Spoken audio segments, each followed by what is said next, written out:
Robert Plank Show, episode 160. Create systems and outsource. Grow your business and get your life back with Ric Thompson.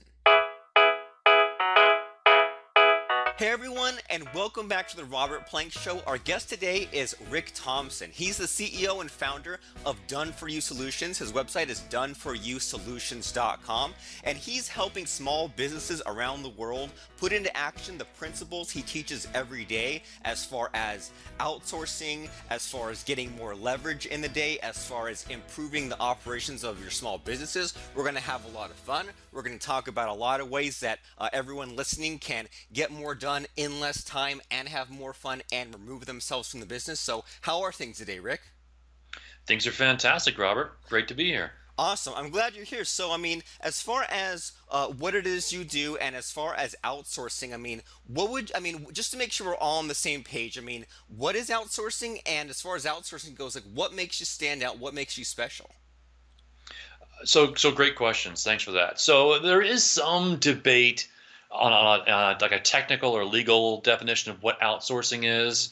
There's kind of a blurring of the words of outsourcing and outtasking, but without being too anal, shall we say, in general, outsourcing is having other people get tasks done that are not inside your company. They're not you, they're not your employees, that you are going beyond those boundaries to get tasks done that have to get done for your business to grow and to succeed. Okay, great. So then how do you stand out from everyone else who teaches this kind of thing? Great question, and of course, a lot of folks do. A lot of folks have heard like the 4-hour work week, and hey, go get a VA and a virtual assistant.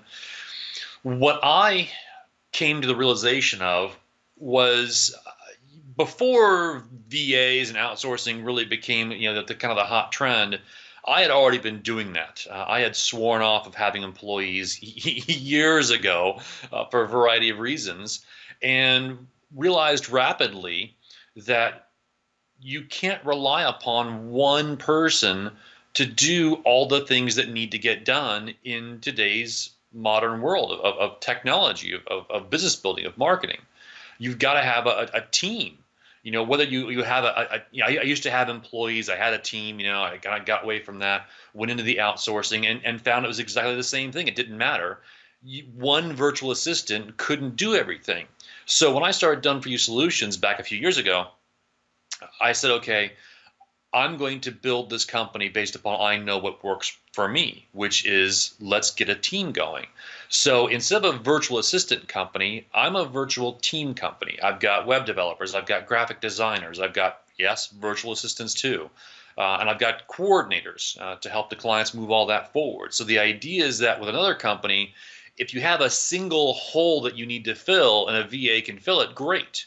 For us, we fill a wide range of those day-to-day holes, if you will, for website work, for research work, or customer support work, or again, just a wide range of that worker bee day-to-day type of stuff. So hit the button, get an entire team instead of having to build one, yourself one by one. And that's cool, and that sounds like, if you hire all these little specialists as opposed to the jack of all trades kind of person, then that way you have the best people for each job, right? You have like the best writers or the best graphic designers or the best like virtual assistants and things like that. And because so first of all, because you have this team of specialists, then you can kind of get the best of everything. And then the other side of that is that you also don't have to kind of risk your business on some just stranger, some random workers in India or the Philippines or even in the U.S. You don't have to give out your passwords to someone just who found you off the street that you don't trust. Is that right? Yeah, a number of things in there are all right. All these folks work full time for me, so it's not like some sort of pool of random contractors, like you said. There is, of course, obviously at some level there is still a trust level, Robert. Let's be honest. No matter if you've got an employee or if you're outsourcing, you're gonna have to trust those folks with the logins to your hosting account or what have you if you want to do website work. But the biggest thing there, I think, to comment on is that a lot of entrepreneurs would love to have that magic silver bullet. Let me just get that one person and have them do everything, right? And once in a while, you do find one person with such a huge range of skills that are good enough that you can do that with. The challenge is that I've never heard of a situation where that ends well, right? Because if you get one person doing all those things, in effect, that one person's your business. And what happens when they get a better job offer, or God forbid, something happens to them health-wise or family-wise? I mean, when that one person is gone, so's your business. So by having a team, you not only, like you mentioned, leverage experts at their own fields of experience and skills. You're also spreading that risk around. So if one person, becomes sick, or one person has a family problem, whatever, your business does not stop. It hits a little bump in the road, but then you keep on going. That makes a lot of sense. It's like if one piece of the machine breaks down, you can get a new part to put it in the machine, but they're not the whole machine. I mean, it's not just something where if that one person goes away, you don't have to replace your entire business. And so, kind of along those lines, as far as having a team and building a team. I mean, have you found, is there a secret to avoiding the traps? And I mean, the traps of one trap might be if someone ends up having to become a micromanager, and they've almost like made a whole other job that entails babysitting all these other workers, or the trap of maybe this whole thing becoming too expensive, or maybe if someone's paying all these other workers all this extra money, maybe there's no money left over for the business or for the owner of the business, or maybe even if they're at the mercy of some of these workers. I mean, have you found, is there like a secret or a few secrets to building a good team like this? Yeah, yeah. Of course, there are lots of secrets that come, quote unquote secrets, right? That come up with hard-won experience. Let me share with you the top ones that I've seen that have really kind of, um, tanked people's businesses, or have proven to be the most costly mistakes. So, number one, when you're outsourcing, wherever humanly possible, start small. You and I'm sure you've heard the nightmare stories of, hey, I hired a web design company. I paid them $10,000 to the site. It's 8 months later, and I still have nothing. Oh yeah. It's like, why? Why'd you do that? Why don't you hire them to build you a homepage, or break that project down the milestones, right? Where, listen, I'll tell you what, a first step, let's design a new homepage for me. If you guys can do that on a great timeline and I like it, we'll continue with the rest of this $10,000 project. But I'm not going to cut you a blank check in the get-go, right? So start small, get them to prove themselves. Whether you're outsourcing with me or outsourcing with anybody else, that's the idea, right? Is it because if they can't do that small part of the project first, the odds of them doing the whole thing the way you want them to do it are slim and none, right? So, other scenarios like that, I'll have people, I'm a speaker. I've got 120 slides. I need to be, created for this new presentation, or rebranded because I just changed my logo, and I need them next week. Okay, great. How fast can they turn around the first 10 or 20 slides? Do they do a great job with that? If so, then give them the rest of the project. Don't give them all 120 slides and find out that next week they haven't even done one for you. Just whatever project it is, start small. Now, the second biggest mistake is one that a lot of people don't think of. There's a lot of kind of confusion with this. I draw a very, very hard line between strategic level outsourcing and execution level outsourcing. And let me kind of dive into this here, Robert. Strategic level outsourcing is where you're at the point in a project or your business where you're asking the question, should. Like, what should I do here? How should I do this? It's kind of conceptual in nature. If you're like, hey, how should I drive more traffic? How should I use SEO? Or how should I use social media? Or how should I, do this? That's a question for a consultant or a coach.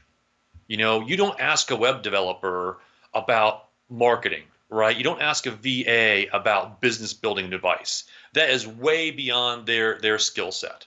When you're down to, this is what I need. I need these web pages built. I need this opt-in page built. I need this research done. I need, these clients handled at these tasks. Now we're down to execution level, and you're looking for execution level workers. So two very, very different types of areas of skill set, shall we say, areas of knowledge, and quite frankly, pricing. Just like you don't want to hire a VA to give you business building advice, because of course it's going to end in disaster, you also don't want to pay a consultant for worker bee level tasks. They're going to charge you consultant rates for well, little day-to-day tasks. So in your own mind, make it very clear what you're trying to outsource. Are you trying to outsource the planning, the strategic side of things? Or are you trying to outsource specific tasks, and be clear in your own mind, what direction you're going in. So not only you find a good solution, you're paying appropriate pricing. Does that make sense? Yeah, it does, and I hadn't even thought about that until you explained it that way, and it's so simple. But I think that a lot of people are missing out on that. That there's a clear difference between a coach and a worker, and it Yeah. sounds like a lot of the disaster stories, so to speak, where someone kind of turned over too much to someone, or where they weren't satisfied with a job, was due to the fact that they were trying to hire a worker for more of the creative or the decisions or the strategic stuff, as you said. So it's like if someone's looking to outsource their business or to remove some of the load off of themselves in the business, then they'll get some time back, and it might cost a little bit of money, but they can pay the high dollars to a coach to just to figure out the planning and figure out what should I do next, and what should the web page look like, or what should I do in my marketing. Get the real like CEO level types of decisions, and then when it comes time to implement, then go to a worker with that clear final picture in mind and tell the worker what you want, and start small and all that good stuff. But that way you go to the coach and you figure out the plan, and then you give the plan to the worker, and then it's very clear if the plan was fulfilled or not. Am I understanding that right? Yeah, absolutely. Absolutely. Because, kind of flipping this around, right? You get into situations where, somebody pays a web designer thousands of dollars for a great new website. It looks great. And from a marketing perspective, it's horrible. It doesn't work, gosh, in our house, with new clients, I'll have a number of conversations where people are like, well, you guys are the experts. You tell me. It's like, well, I'll tell you, I can consult with you, but my personal time, having done this for decades, is going to be very different than a virtual assistant or a web developer who's in there just building your WordPress pages, and that WordPress developer is, they'll do anything you want them to do. But if they were a master marketer, they would not be building WordPress pages. I mean, just it's almost common sense, and yet it's just so tempting. It's so easy, Robert, to say, well, you guys are the experts. You figure it out and let me know what I need, because I'm too busy. And then that's never a recipe for success, shall we say. Well, yeah, and I think we've all heard of we've all had at least one, or maybe even one person per year, or even more frequent than that, try to coast on that, right? Try to coast on saying, well, I'm going to have the idea and I'll just give it to this team and the team will do it. And I mean, is that possible? I mean, is it possible to have a 100% outsourced business, or do people have to have at least 5 or 10% of themselves in it? That's a great question. There is a Wow, that's a great question. There are certainly situations where you can create systems so that at some point in time you are removed, or mostly removed, because the business is on autopilot. That can absolutely be done. If you are at the very beginning stage where this is your baby, this is your vision, then like it or not, you have to be involved. So let me kind of dive into this real quick. For any kind of project you're looking to do, or even your overall business, there are 4 phases that a project has to go through to succeed.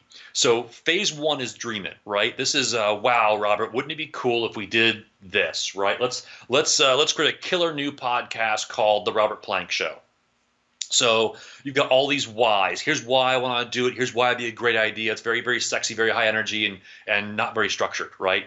So phase 2 is to think this out, where you're working with a either by yourself with a coach or a consultant. So you can outsource that mapping process. You can say, let me go find a podcasting expert to create a game plan for me, right? So then you can kind of walk through that and say, here are the pieces that I need. You have to be involved. Now, as you move into the third stage, which is tasking, let's break this down. What does this have to be? Well, we got to have an interview done every week or every 2 weeks. We got a web page to have to do. We got audio, kind of edit those audios, right? All those different pieces. And then phase 4 is do it, where somebody's actually doing it. Now, obviously, in your situation, your podcast is an example. You're doing it.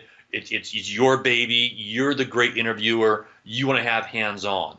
But there are larger companies, publishing companies, or even smaller companies where the interviewing skills are not the wheelhouse of the CEO, right? So they can get somebody on their team. They can outsource that interviewing task, and it could literally get to the point where the owner, the CEO, is not doing anything once those systems are created and up and running.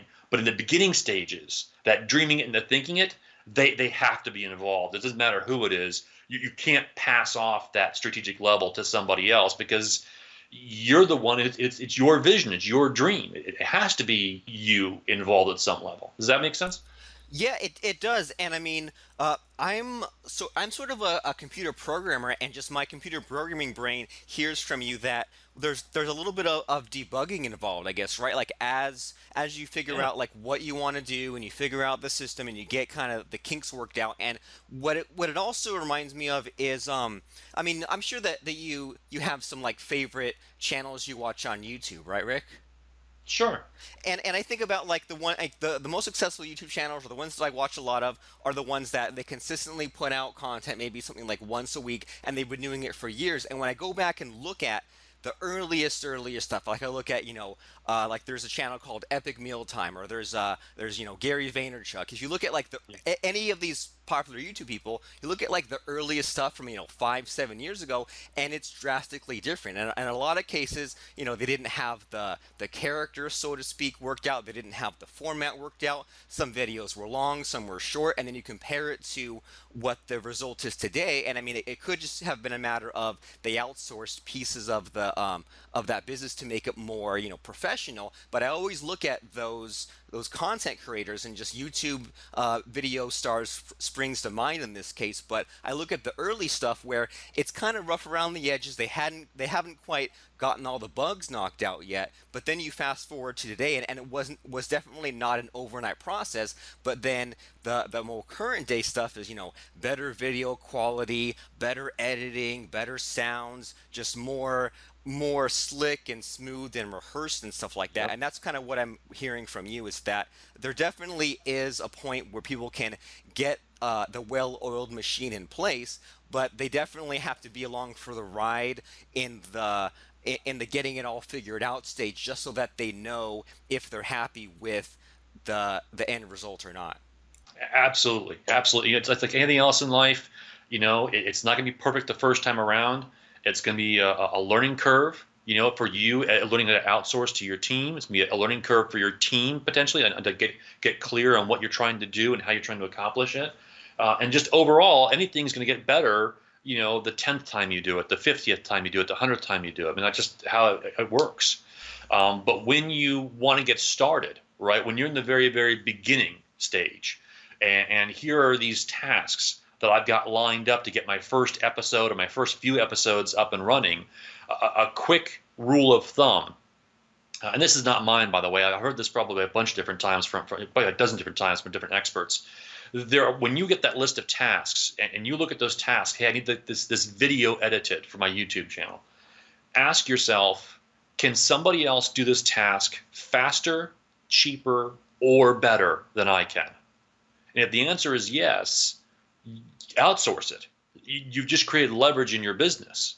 Whether that leverage is speed or leverage is cost or what have you, or quality, right? So just kind of use that as a rule of thumb as you go through with your first episodes. You're trying to figure out, as part of that machine you're talking about, what do I want to do versus what I should have my team do for me. That's a great way to do it. Can they do it faster, cheaper, or better than me? Yep, fantastic. That should be somebody else's job to do then. And am I hearing and understanding you right in that that you said faster, cheaper, or better, not faster, Yeah, cheaper, and better? Is that right? absolutely. That's a great point. Obviously, in the perfect world, Robert, hey, fantastic. That'd be massive leverage if somebody can do it faster, cheaper, and better. And yes, that does happen.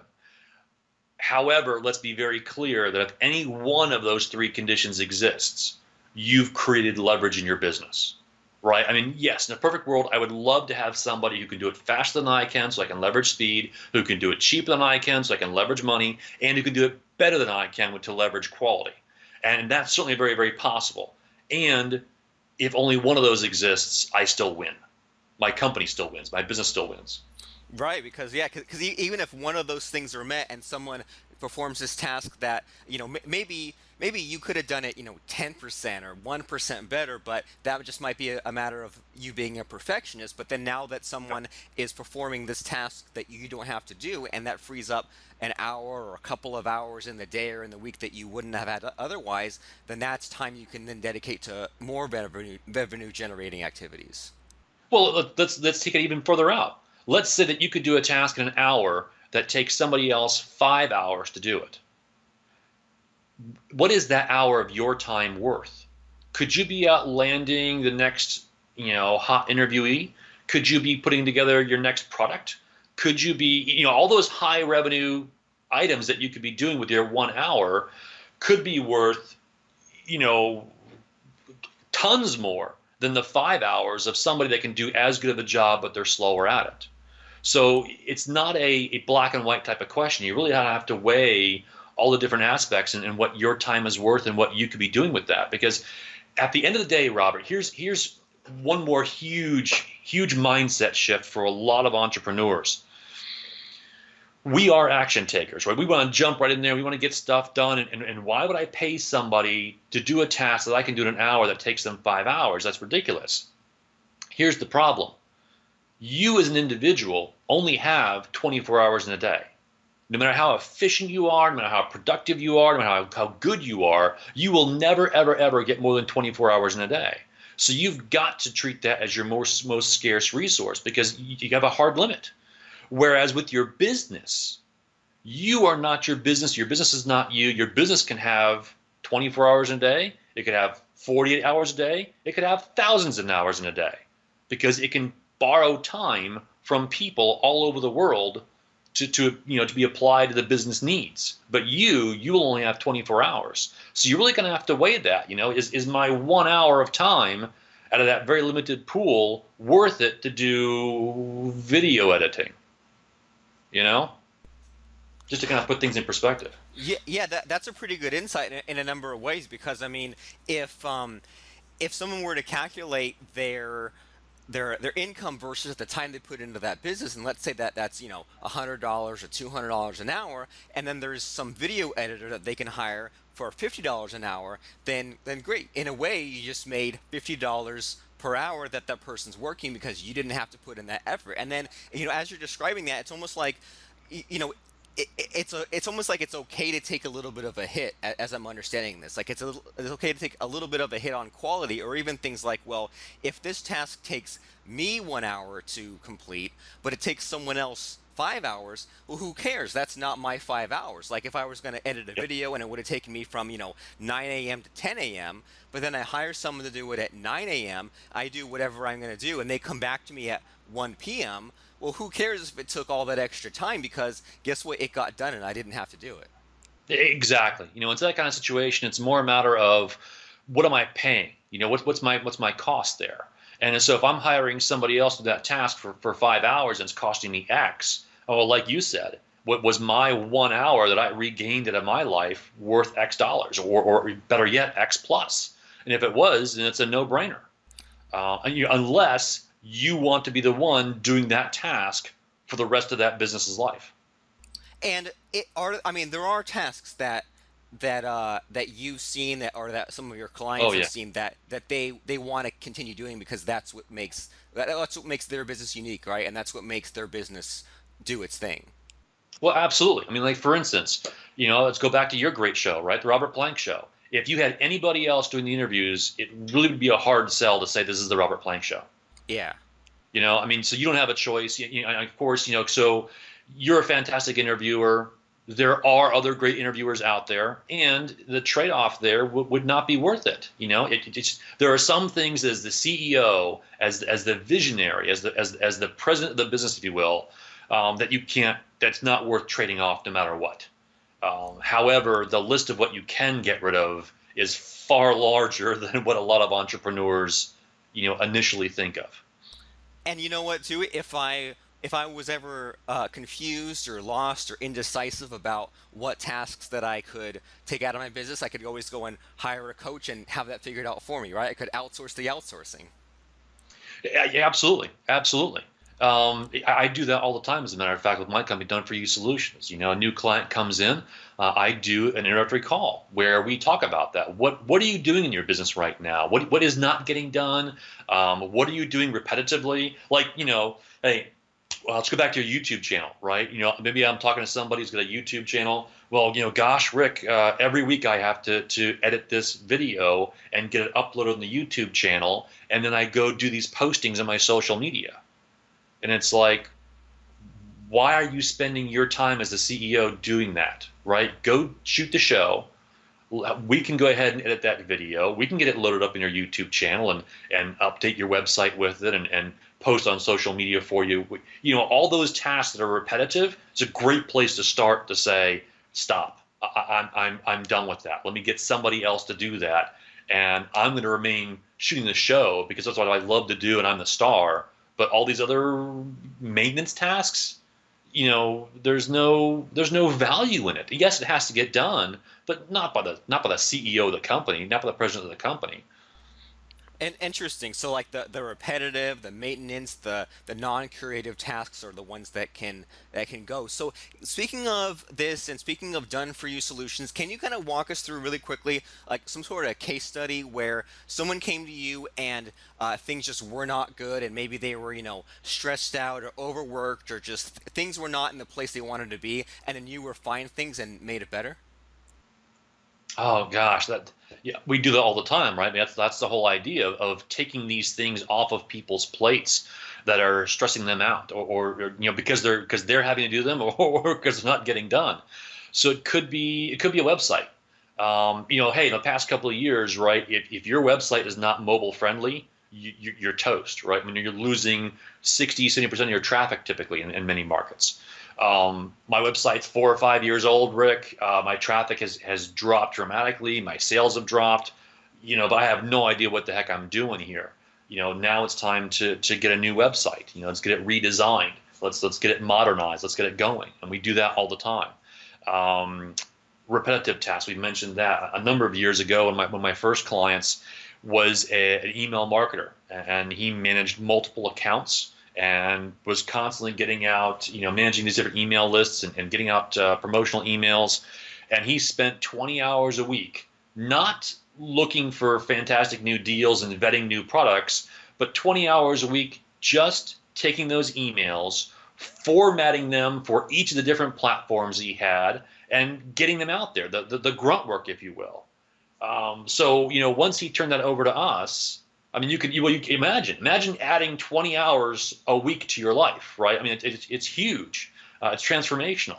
So it could be a matter of time and reclaiming your life a bit, or it could be a matter of expanding your business or moving your business forward by getting those tasks done, like websites or other techie type stuff that are not being done and really should be done to make your business succeed. Awesome. And I'm looking at Done For You Solutions right now. And what's cool about this is that, I mean, it looks like this whole outsourcing thing, I mean, isn't as expensive as many people might think that it might be, right? Like I'm looking at right now, you have a package that for $400 in a month, someone will put in 20 hours. And for tasks like, if someone needs blog content or if they need a membership site set up or a WordPress site or even office stuff like Microsoft Excel or PowerPoint or keyword research. So it's like it's pretty cool, right? And I think that a lot of people out there, maybe they think of themselves as like a starving artist or like they need to do everything. But what I'm hearing from you in this whole conversation is a lot of people need to figure out where the hurt is, and where they just are working themselves too hard with these repetitive Yep. tasks. And once the Yep. business is chopped up in that way, then now once it's in pieces, then they could hand off just a little piece to an outsourcer to try them out, and then if that's a success, they can hand off a bigger piece of that outsourcer. And if that's a success, then they can go to another outsourcer with a different skill set. And so that all sounds good, but it just sounds to me like if someone were to try to do that all themselves, they'd have to do a lot of research, a lot of hiring and firing and trying people out and things like that. And I understand that you have this thing called Done for You Solutions, where you take a lot of the guesswork out of that. Is that correct? Absolutely. That's the whole reason we're here, right? I mean, kind of think of us as like an HR department, right? We've got all those different people already in place. They're the exact same people I use for all my stuff. We use it for clients around the world. The idea here, Robert, is to keep the client focused on the more strategic aspect of their business. So, like for instance, you've got a new information product that you're going to launch out, right? You've got a new an audio series, shall we say, right? Okay, so your job is to figure out what's the sales model. I'm going to do an opt-in page. I'm going to do a sales page. I'm going to do a thank you page. Here's my copy for those, right? Because by the way, we don't do writing. We don't do copywriting. But once the client comes to us and says, okay, here's what I need. I need an opt-in page. We're going to connect that to Aweber or MailChimp or Infusionsoft or whatever I've got. Here's my sales page and the copy for this. I do need you guys to find some great images. Let's connect that to PayPal. Let's connect that to my shopping cart. And here's the thank you page they should get when they buy. If you can map that out, if you can say, this is what I need, here's the flow, do you really, really want to be the one to have to figure out all the different platforms, figure out how to build those pages, go research those images? I mean, you've taken a project that could be up in a week, maybe 2 weeks by outsourcing, and you've now turned it into a 5 or 6 month project. Because speed is a massive, massive advantage in your business. And so you're sacrificing it if you're putting all those tasks on you. Now, if you're absolutely completely flat broke and you have no other options, I understand. But be aware that you're adding a boatload of time before you can actually be making money. You're losing months potentially of that income potential. So, again, it's a trade-off.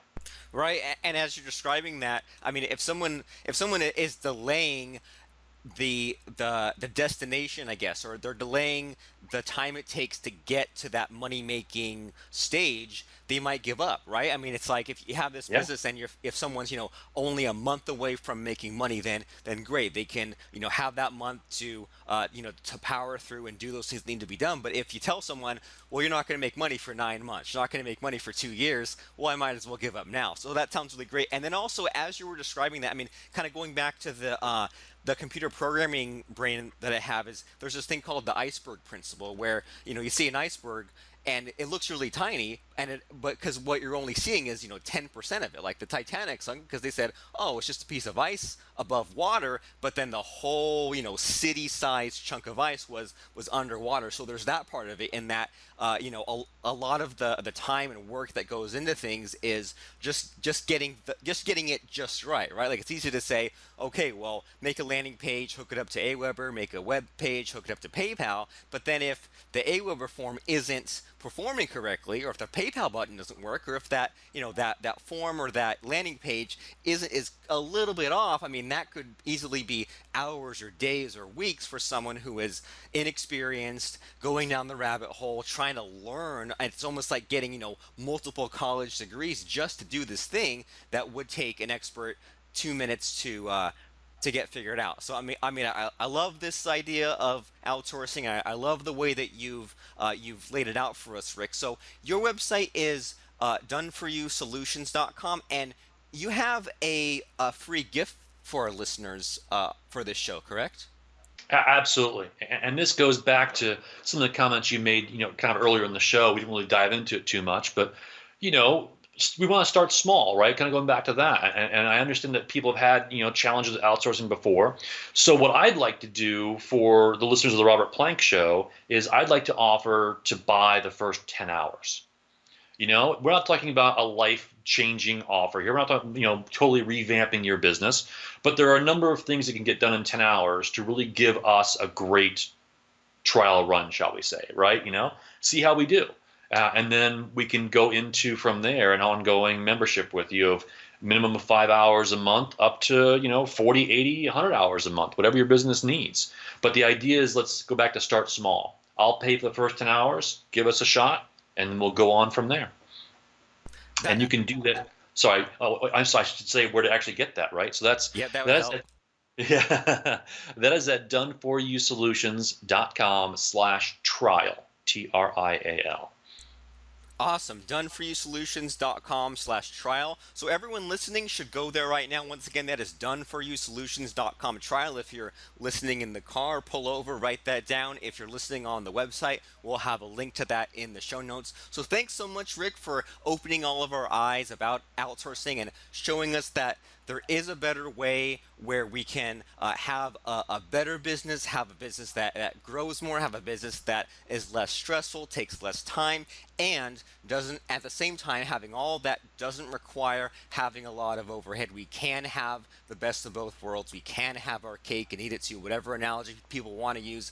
Outsourcing is definitely the way to a better business and a better life. So thanks for telling us about all that cool stuff, and doneforyousolutions.com/trial. So I appreciate you being on the show, Rick.